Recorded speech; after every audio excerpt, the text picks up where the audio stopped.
Ketika satu tinggalan itu hanya tinggalan peradaban, bukti-bukti peradaban Islam itu apakah itu tadi dalam konteks kaligrafi, keramik, kaca, kemudian logam dan lain-lain itu dinarasikan hanya dari sisi estetika saja, ini tentu akan melepaskan aspek dakwah, aspek religiusnya, aspek teologinya. Betul. Yang itu inti pesannya di situ. Ya. Kemudian yang kedua, aspek dari teknologi dan inovasi pencapaian ilmiah.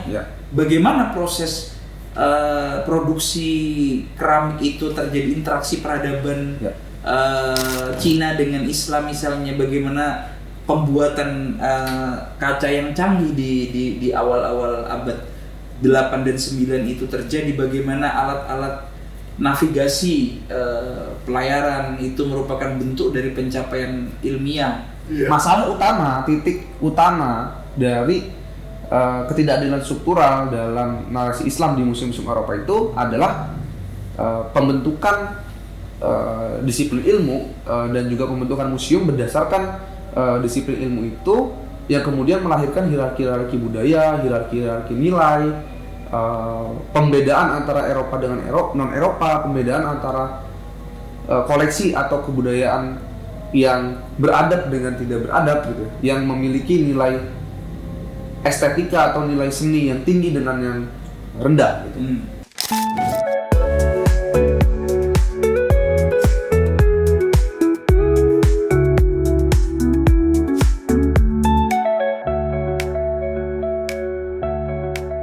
Teman-teman, kita sudah menghasilkan karya yang pertama, buku Keajaiban Negeri Mazhabats Indonesia dalam Catatan Dunia Islam Masa Abbasiyah, dan juga buku Kafur yang membahas tentang komunitas aromatik asal Indonesia sejak abad Masehi. Nah, untuk mendapatkannya teman-teman bisa cek di kolom deskripsi di bawah ini. Assalamualaikum warahmatullahi wabarakatuh. Waalaikumsalam.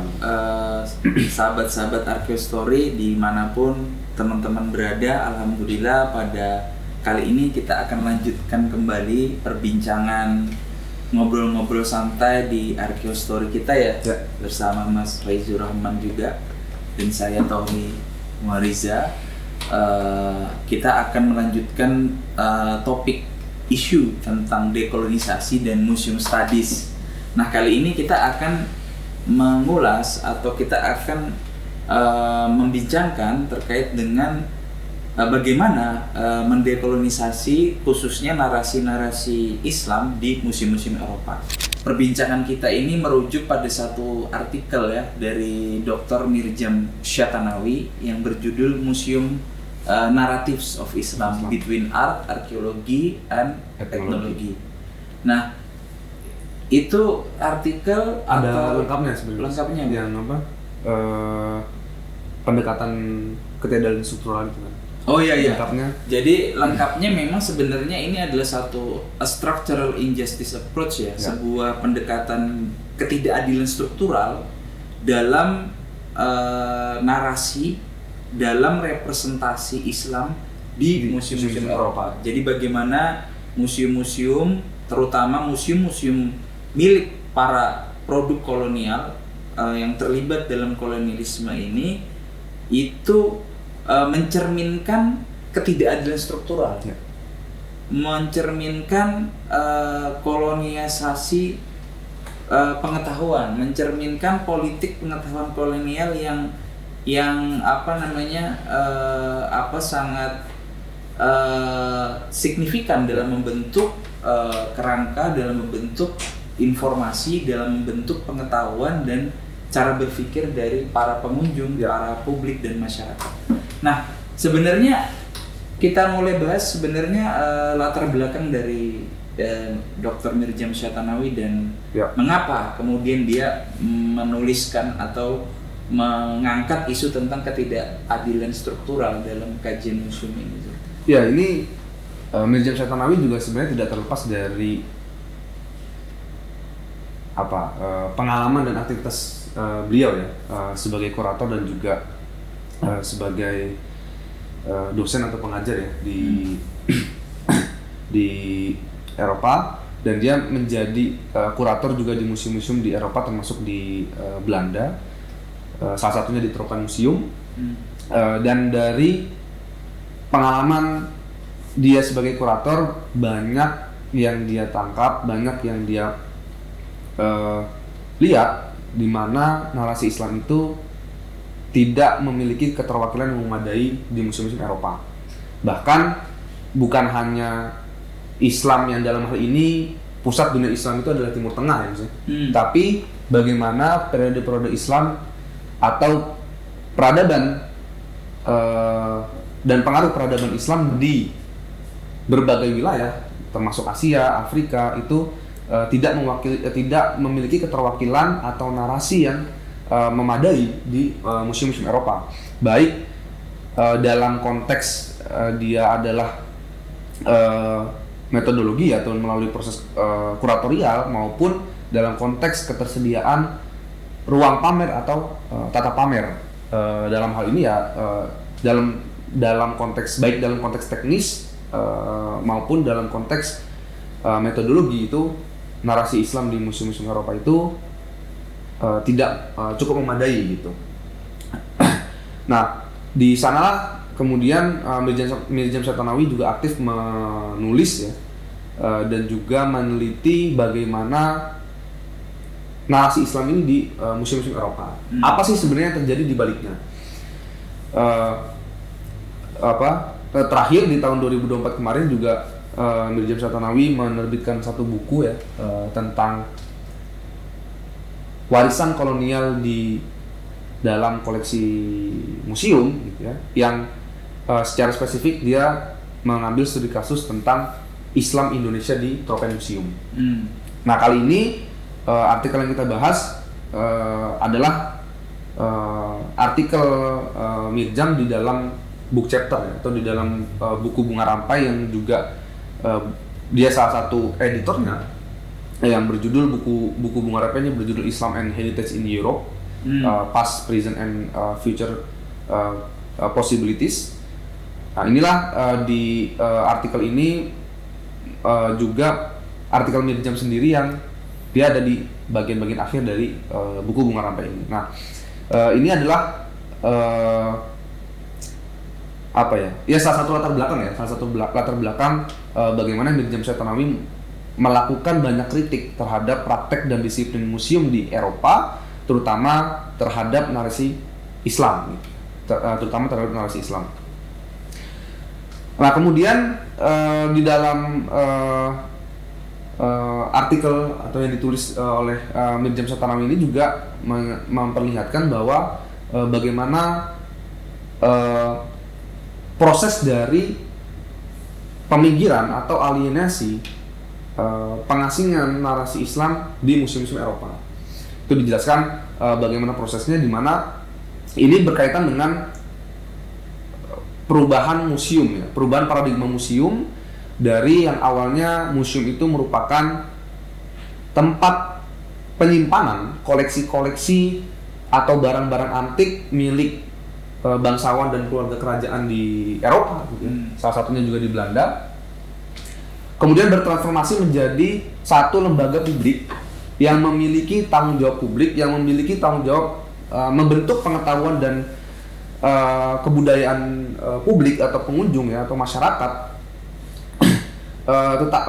yang dibarengi juga dengan kebaruan transformasi keilmuan, terutama di ilmu sosial humaniora, yaitu pemisahan gitu ya, menjadi sejarah, arkeologi dan etnografi. Iya. Kaitannya dengan awal pembahasan bagaimana paradigma kolonial ini membentuk museum di Eropa khususnya, karena memang kebanyakan kolonialis itu kan dari kawasan Eropa. Ini kan Cabinets of Curiosity yang dia awalnya adalah koleksi gudang penyimpanan koleksi dari kalangan bangsawan, keluarga kerajaan penjajah itu sendiri. Nah, yang itu juga merupakan hasil dari rampasan, hasil dari rampokan dari kolonial, dia simpan di sana. Kemudian era-era Cabinets of Curiosity itu kan pada abad 19, 1800-belasan sampai akhir abad 19. Kemudian beriringan juga dengan lahirnya disiplin ilmu baru, yaitu arkeologi, sejarah seni, art history, dan juga antropologi yang nanti juga ada, makanya nanti ada museum etnologi atau museum etnografi. Nah, kemudian transformasi dari sebelumnya itu hanya dinikmati oleh bangsawan kerajaan menjadi koleksi koleksi antik lah ya, koleksi kuno, kekunoan antik dari kalangan elit, berubah menjadi museum publik ya, yang akhirnya kemudian dia mau tidak mau membentuk pengetahuan kolonial itu sendiri, dan tentu ada politik pengetahuan kolonial itu sendiri, yang kemudian nanti merujuk pada bagaimana mereka mengkategorisasi museum, melabellisasi koleksi, dan juga bagaimana mereka mengklasifikasikan koleksi itu sendiri, dan juga menstereotipkan itu menjadi satu bagian. Nanti kan kemudian disebutkan dia membagi menjadi setidaknya 3 atau 4 tipe. Yang pertama museum arkeologi, museum seni, dan juga museum etnografi. Kemudian dari situ mereka juga memisahkan bagaimana Eropa dengan non-Eropa, Eropa dengan pribumi, Eropa dengan selain bangsa Eropa, hasil dari kebudayaan Eropa yang menurut mereka adalah peradaban yang maju, sementara selain Eropa itu adalah kebudayaan atau peradaban yang rendah dan terbelakang. Nah, itu gimana? Mulai dari pembagian tipe arkeologi, seni, kemudian etnografi. Menyambung sedikit ya Mas, menarik sebenarnya kalau kasus dalam yang kita bicarakan ini terkait dengan bagaimana narasi Islam di museum-museum Eropa yang mengalami peminggiran ya. Itu kalau kita kaitkan dalam sejarah perkembangan paradigma museum secara umum ya, yang sebenarnya Mirjam Satami juga menyinggung itu kan, dari Cabinet of Curiosity, kemudian museum publik. Nah, inilah era di mana museum itu dianggap sebagai lembaga inklusif gitu. Nah, tetapi kemudian ada proses lagi kritik terhadap museum, bahwa museum publik itu tidak menggambarkan dan tidak mencerminkan sebenarnya lembaga inklusif gitu.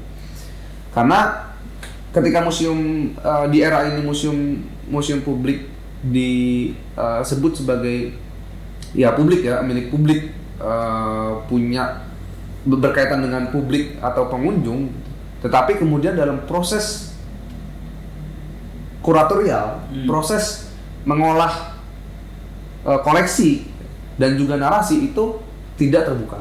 Nah, makanya kalau sejarah atau perkembangan paradigma museum secara umum kemudian di podcast sebelumnya sempat kita singgung ya, setelah museum publik ini di akhir abad 20 sampai kemudian sekarang di awal abad ke-21 itu berkembang apa yang dinamakan dengan paradigma baru museum atau new museologi. Nah, itu tuntutan atau kritik terhadap bentuk museum sebagai museum publik untuk lebih inklusif dalam hal kemudian seperti yang di podcast sebelumnya sempat kita singgung ya, bagaimana publik atau pengunjung itu juga diikutsertakan dalam menarasikan koleksi, dalam mendeskripsikan koleksi, serta museum juga punya fungsi-fungsi sosial lain selain fungsi edukasi.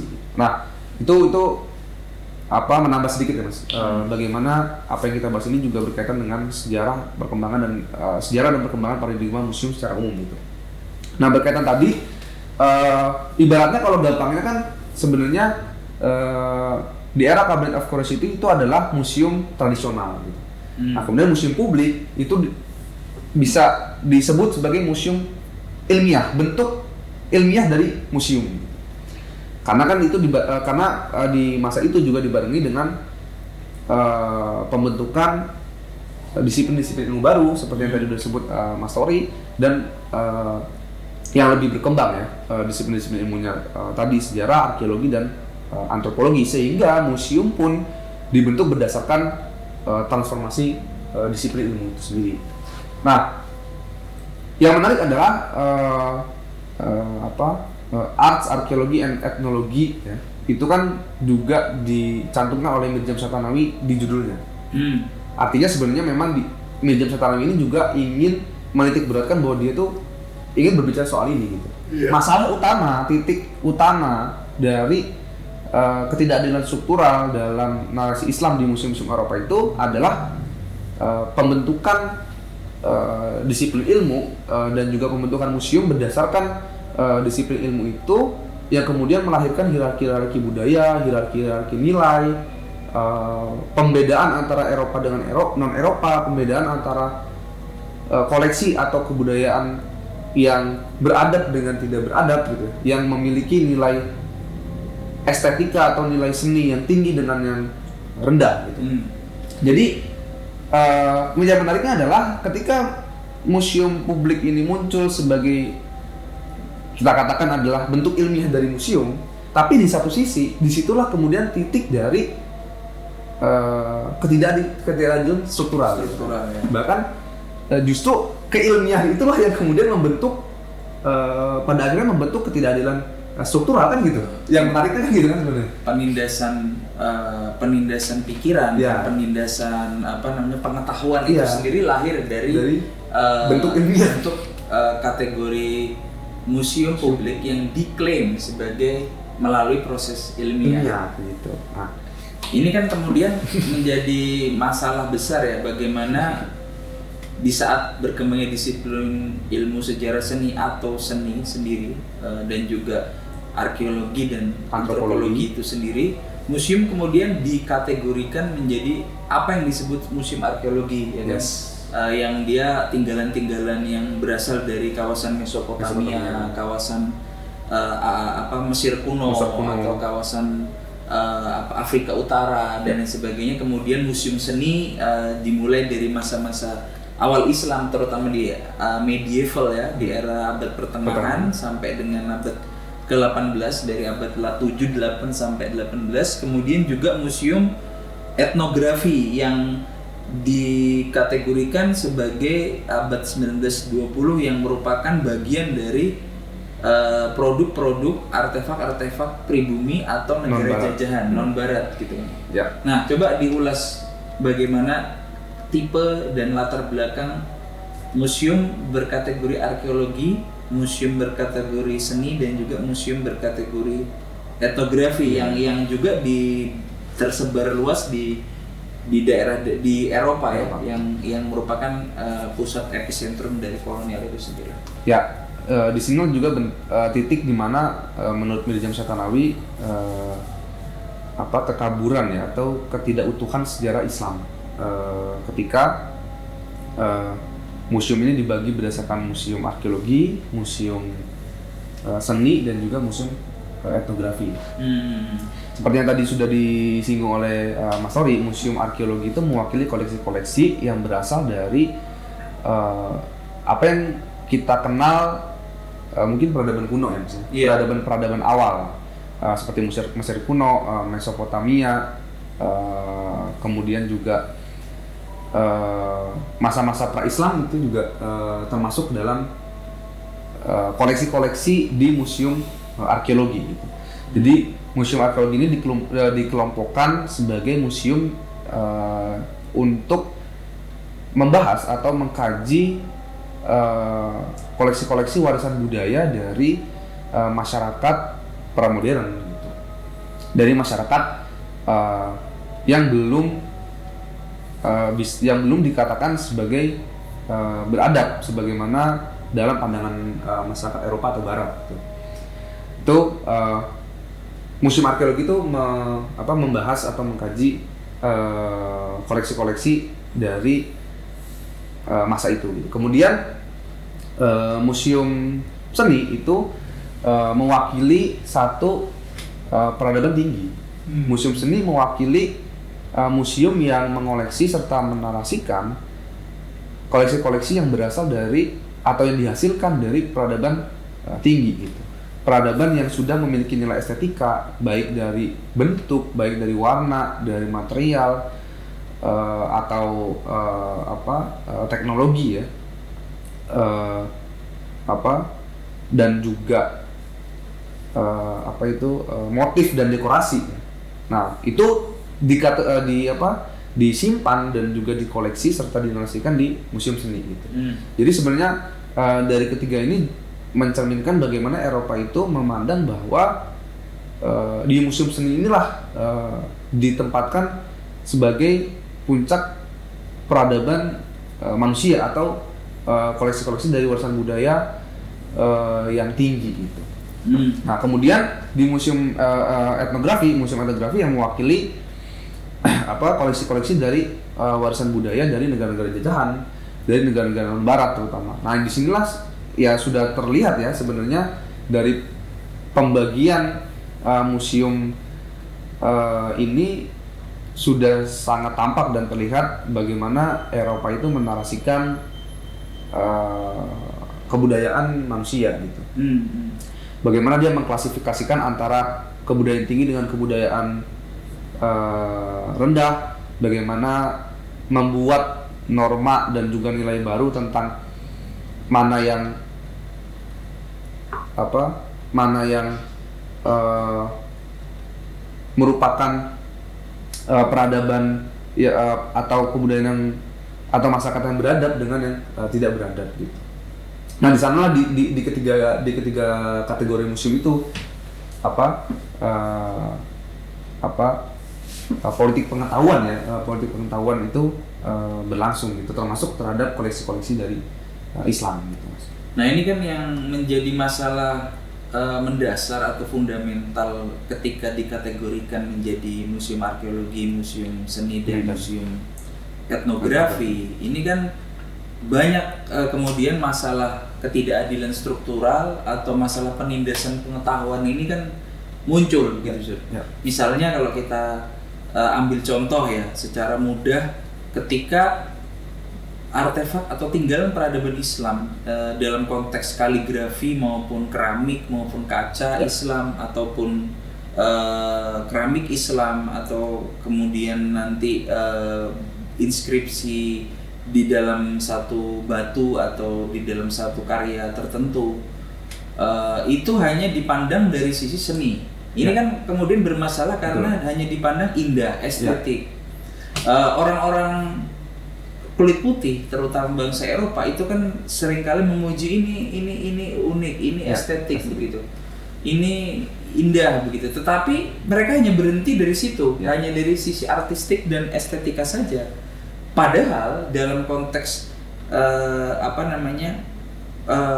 kebenaran pengetahuan atau bagaimana sejarah itu sebenarnya itu kan ketika satu tinggalan itu hanya tinggalan peradaban, bukti-bukti peradaban Islam itu apakah itu tadi dalam konteks kaligrafi, keramik, kaca, kemudian logam dan lain-lain itu dinarasikan hanya dari sisi estetika saja, ini tentu akan melepaskan aspek dakwah, aspek religiusnya, aspek teologinya, yang itu inti pesannya di situ. Kemudian yang kedua aspek dari teknologi dan inovasi pencapaian ilmiah.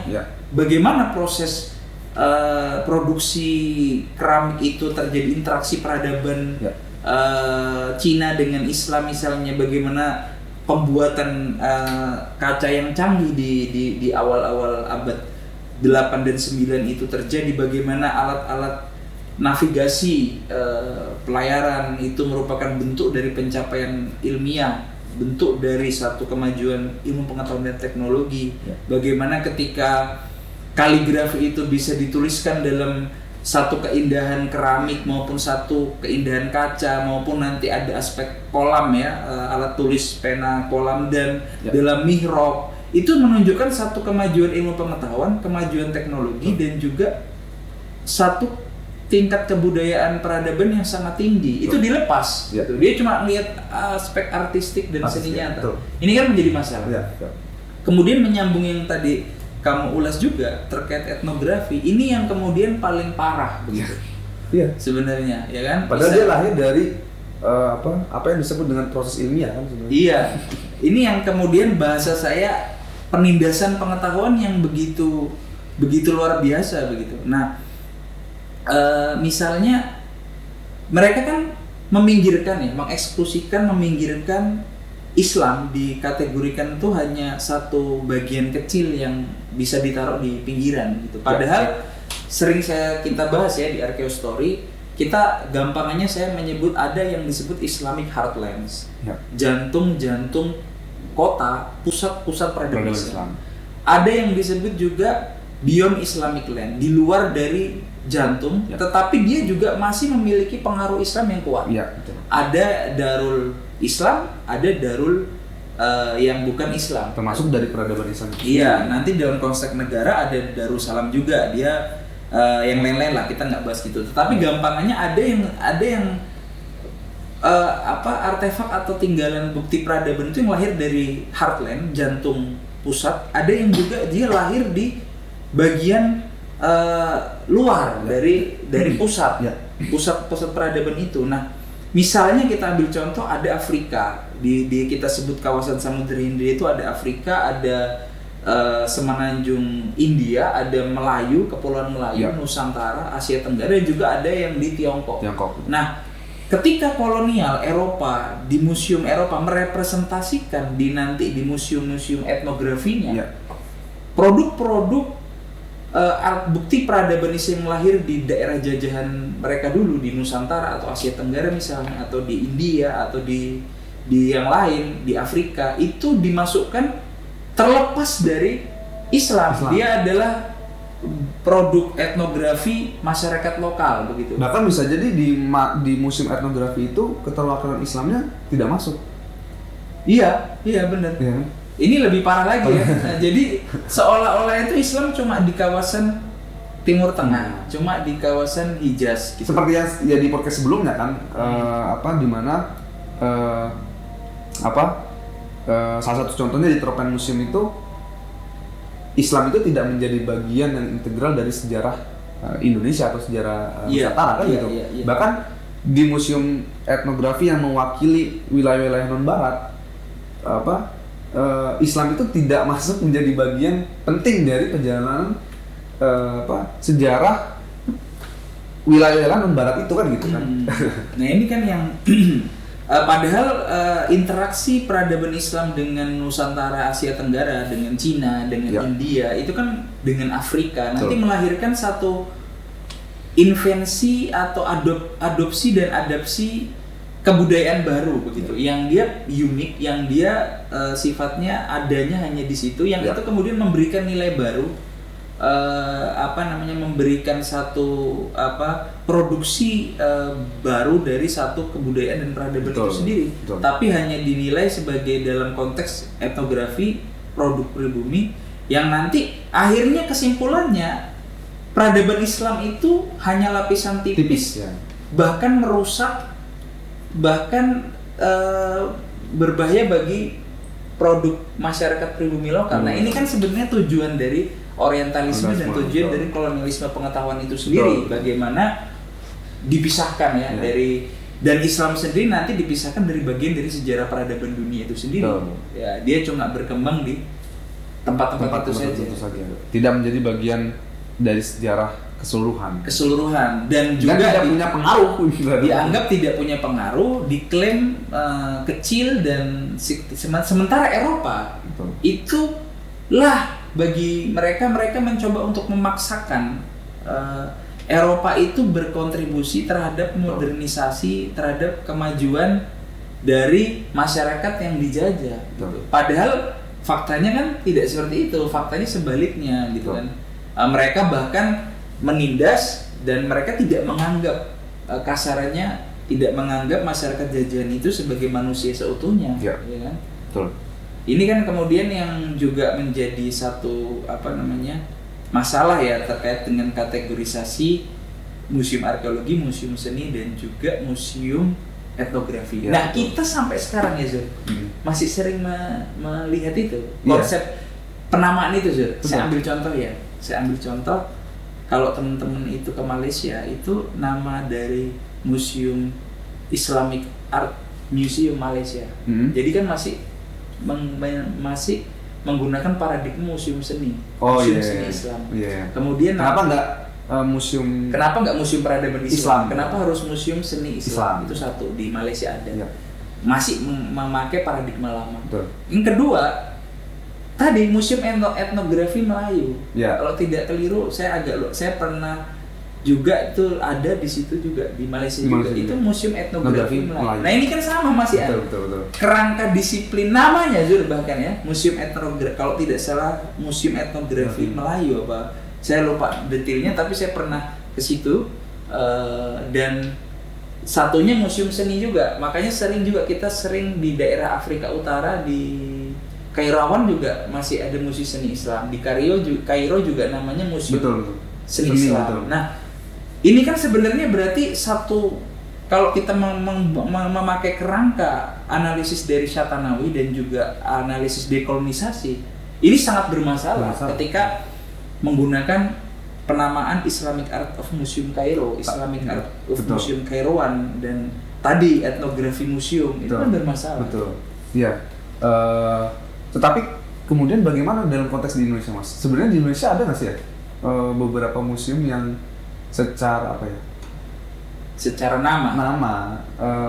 Nama itu kan juga mencerminkan apa pengetahuan di dalamnya kan gitu ya. Tapi kayaknya kalau aku belum pernah nemu ya. Belum terlalu nemu ya. belum yang benar-benar nyata kita belum bisa lihat, karena di Indonesia ini selain dinamakan biasanya berdasarkan konteks tempat ya. Atau konteks tema biasanya. Betul. Bisa, jadi masih belum lah, kita nanti nggak nyentuh Indonesia dulu, Eropa aja nih. Ini temanya Eropa. Ya, contoh lainnya, tapi ini terlepas dari koleksi Islam ya, Mas. Contoh lainnya apa yang dijelaskan oleh Syatanawi di Belanda itu tentang bagaimana paradigma museum itu dibentuk berdasarkan tadi ya, seni, ya museum arkeologi, museum seni, dan museum etnologi gitu. Digambarkan oleh Syatanawi itu salah satu contohnya juga di Belanda itu terjadi ketika The Royal Cabinet of Curiosity di Belanda itu bubar di tahun 1883 dan kemudian terjadi pembagian dari koleksi itu. Terjadi pembagian dari koleksi itu. Di antara koleksi-koleksi itu dibagi ke dalam dua museum. Yang pertama Museum Etnologi di Leiden dan kedua Museum History and Arts di Rijksmuseum. Jadi persis ya pembagiannya, sejarah seni, art history sama etnologi. Betul. Dibagi berdasarkan dua museum itu. Koleksi-koleksi yang menunjukkan unsur estetika, ya, menunjukkan nilai estetik berdasarkan pandangan mereka itu ditempatkan ke dalam Rijksmuseum itu, dan kemudian koleksi-koleksi yang mewakili daerah-daerah non Eropa, yaitu juga wilayah jajahan, itu ditempatkan di Museum Etnologi. Ini salah satu contoh aja, salah satu contoh bagaimana tadi proses pembentukan museum berdasarkan disiplin ilmu yang berkembang pada masa itu, dan masih dipakai paradigmanya sampai sekarang ya. Tadi contohnya disebut Mastori. Nah itu bahkan terjadi perdebatan antara direktur dan juga para kurator di Rijksmuseum, di mana koleksi-koleksi Indonesia di antaranya salah satunya adalah keris itu tidak masuk dalam museum seni, tapi itu ditempatkan masuk ke dalam museum etnologi. Karena dia tidak mewakili satu nilai estetika tertentu gitu kan. Tidak dianggap memiliki nilai estetika, tetapi hanya mewakili identitas bangsa non barat gitu. Karena dianggapnya yang berhak menilai ini estetik atau tidak estetik ya Eropa ya para kolonialis itu kan gitu. Sementara seni atau artistik versi kita, versi daerah-daerah yang terjajah ini dulunya itu dianggap tidak bisa masuk ke dalam artistik dan estetika yang mereka menurut klaim mereka itu. Betul. Ini kan yang kemudian jadi masalah gitu kan. Ya. Nah, apa namanya? Kan tadi kita sudah ambil contoh ya di beberapa ya di Belanda ya Surya. Mungkin selain efek dari kategorisasi ini dan pemisahan koleksi dari museum ini kemudian berkembang terutama juga nanti dalam konteks narasi. Betul. Narasi dan representasi dari peradaban Islam itu sendiri. Nah, misalnya saya ambil contoh juga, kita kan juga sering menemukan karena misalnya gampangnya begini, ego dari masing-masing disiplin ilmu ya, yang misalnya dia sudah punya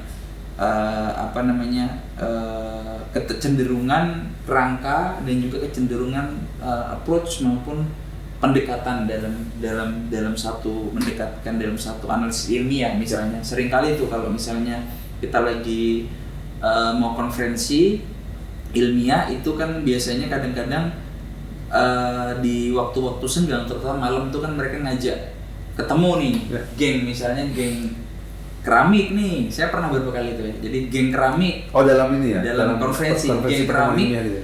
Kita kumpul nih, ayo para keramik studies, kemudian ketika yang akan datang tentang medieval studies itu kan studi abad pertengahan itu kan luas. Di dalam ada historian, ada antropolog, ada filolog, ada sastra, ada material culture, ada arkeologi, ada histori. Nah, nanti geng kelompok yang dia berpresentasikan tema tentang sejarah seni, art and arkeologi, history of art and arkeologi, material culture itu ngumpul. Ayo kita ngumpul gitu ya. Nah, ini kan sebenarnya juga di satu sisi ada potensi riset kerjasama kolaborasi riset ataupun pertukaran pengetahuan, tetapi di sisi lain juga membentuk ego-ego lagi yang itu juga nanti kaitannya dengan kategorisasi ini tadi. Betul.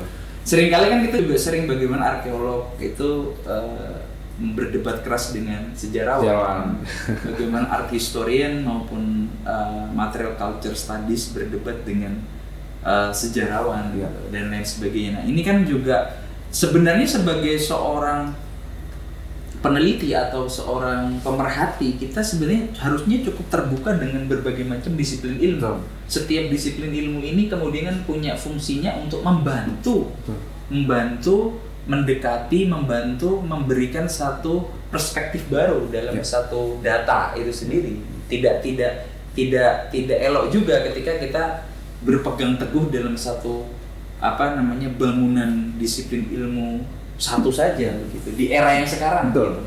Makanya yang menarik adalah memang dengan tegas Syatanawi ini juga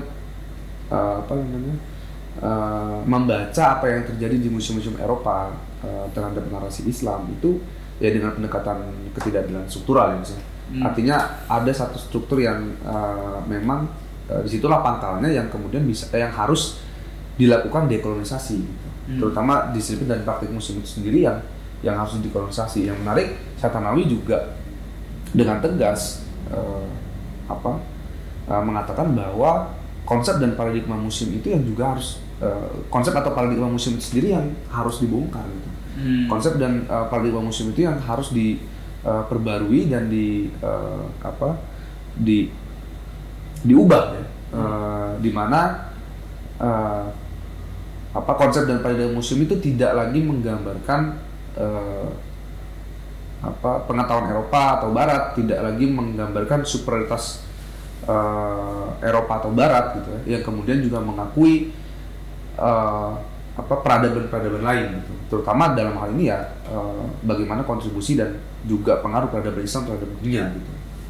Itulah sebenarnya yang juga secara tegas Syatanawi di dalam bisa dibilang dalam penelitiannya, dalam apa yang dia kaji gitu ya selama ini di museum-museum Eropa, memang yang harus dilakukan ya upaya dekolonisasi terhadap konsep-konsep dan paradigma dalam hal ini adalah kajian museum yang di sanalah masih mewarisi tradisi pengetahuan kolonial atau politik pengetahuan kolonial itu sendiri gitu, yang melahirkan hierarki kebudayaan antara superioritas dengan inferioritas, membedakan antara peradaban Barat dengan non-Barat, yang mana yang beradab dengan tidak beradab. Itu memang dekolonisasi tadi ya, upaya dekolonisasi dalam hal ini dalam kajian museum yang penting untuk juga dikaji lebih lanjut.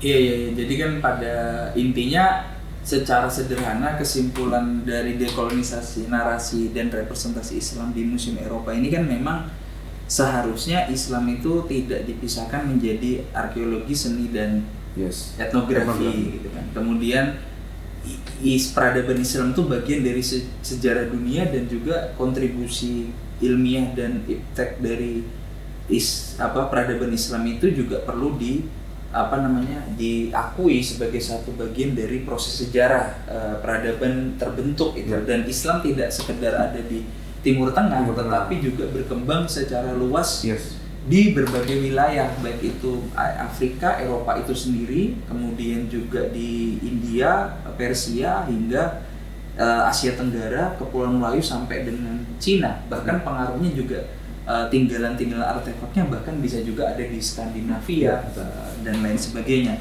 Nah kemudian kan proses dekolonisasi ini tidak juga berhenti pada repatriasi atau penarasian ulang kembali dari objek, tetapi harus apa yang disebut dekonstruksi dari disiplin museum tadi. Nah itu gimana itu dekonstruksi undisciplining museum studies, bagaimana kajian museum terutama di museum-museum produk kolonial ini perlu dekonstruksi secara mengakar begitu. Iya, paradigma pembagian museum itu sendiri ya maksudnya yang menjadi sebenarnya tidak relevan gitu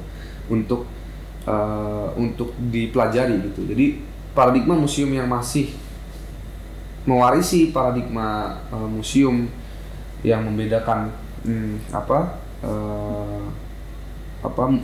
membedakan museum-museum tadi itu ya paradigma itulah yang perlu didekonstruksi, difikirkan ulang ya, dirumuskan ulang gitu. Dirumuskan ulang dengan apa yang mungkin kalau secara bahasa istilahnya perkembangannya lebih inklusif kan gitu. Dengan apa yang perumusan yang lebih inklusif, yang lebih mewakili keterwakilan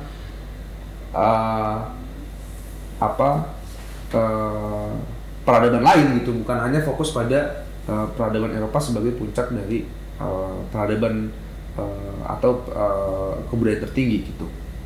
Nah jadi titik tekannya adalah bagaimana merubah paradigma museum itu sendiri. Kalau dari sejarah perkembangan dan teori museum itu ya sampai sejauh ini sebenarnya new museologi itu merupakan satu hal yang baru berlangsung ya maksudnya. Dan tetapi kita juga sebenarnya kalau dari kita sudut pandang Islam itu tidak bisa melulu bertumpu pada bagaimana berjalan atau perkembangan dari paradigma museum itu saja gitu. Kita tidak bisa hanya bertumpu pada bagaimana new museologi itu merumuskan lagi paradigma museum, bagaimana new museologi itu merumuskan lagi disiplin dan praktik museum gitu dalam menarasikan, dalam proses kuratorial, dalam tata pamer ya, dalam display atau tampilan museum, bagaimana mereka menarasikan koleksi itu. Kalau kita berbicara Islam ya kita harus juga punya tawaran dan rumusan kan gitu untuk bagaimana sebenarnya disiplin museum ini memiliki susunan paradigma yang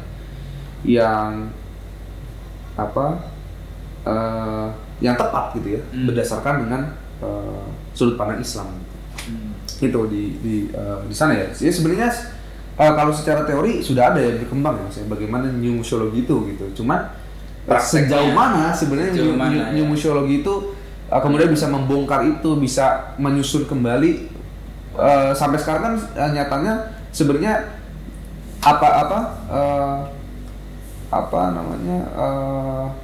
upaya dari new museologi itu sepertinya baru hanya menyentuh lapisan-lapisan tipis dari level atau disiplin level dalam disiplin dan praktik museum gitu. Wacana masih.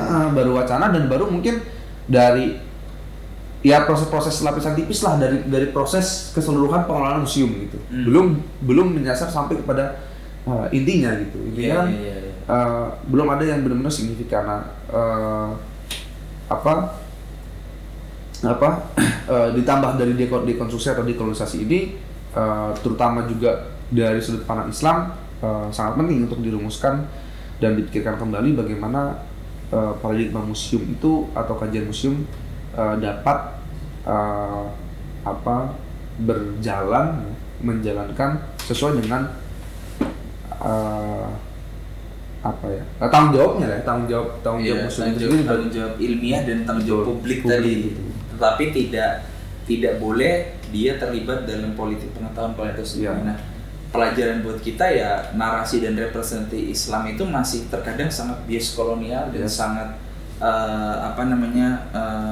berbau, dan bahkan sangat kuat penindasan pengetahuan itu terjadi dengan narasi maupun representasi yang tidak adil, karena ada ketidakadilan secara struktural dalam konteks menarasikan dan merepresentasikan. Nah, harapan kita itu tidak terjadi di negara-negara yang dia berdaulat, negara-negara yang dia sudah melalui proses kemerdekaannya sendiri seperti di negara kita, dan marilah kita bersama-sama evaluasi, kemudian kita bagaimana mengupayakan dalam paradigma new museumologi ini bisa dipraktekkan secara lebih bermanfaat sehingga bisa mengedukasi publik, sehingga bisa mencerabut mentalitas terjajah, bisa melawan penindasan dan juga kolonialisme, pikiran-pikiran terjajah ini bisa tercerabut sehingga bangsa kita, negara kita maupun negara-negara lain atau bangsa lain yang sebelumnya sempat terjajah ini bisa bangkit, berdaulat dan maju seutuhnya. Betul. Kan seperti itu. Ya harapannya juga semakin banyak orang dan semakin dalam juga dan semakin perhatian juga kita terhadap kajian museum tentunya. Ya supaya museum itu bukan hanya sebatas secara ininya koleksi yang ditampilkan, bukan hanya sebatas tata pamer, tapi bagaimana di balik proses itu, bagaimana museum itu penting dalam pembentukan pengetahuan. Ya kita juga harapannya semakin banyak ya Mas, semakin banyak orang-orang yang juga memperhatikan bagaimana institusi museum ini gitu. Iya, karena museum juga bagian dari institusi pengetahuan ya, karena kan setelah menjadi institusi publik bertanggung jawab untuk mengedukasi, dia kan menjadi bagian dari publik itu sendiri. Mungkin itu aja dulu ya. Kita sudah banyak yang kita ulas dan banyak kita bincangkan, kita akan lanjutkan lagi ya di seri Archaeostory lain tentang museum studies ataupun tentang dekolonisasi. Nanti mungkin akan kita bahas di tema-tema lain. Nah, itu dulu ya teman-teman, sahabat Archaeostory, sampai jumpa di Archaeostory selanjutnya. Wassalamualaikum warahmatullahi wabarakatuh. Waalaikumsalam warahmatullahi wabarakatuh.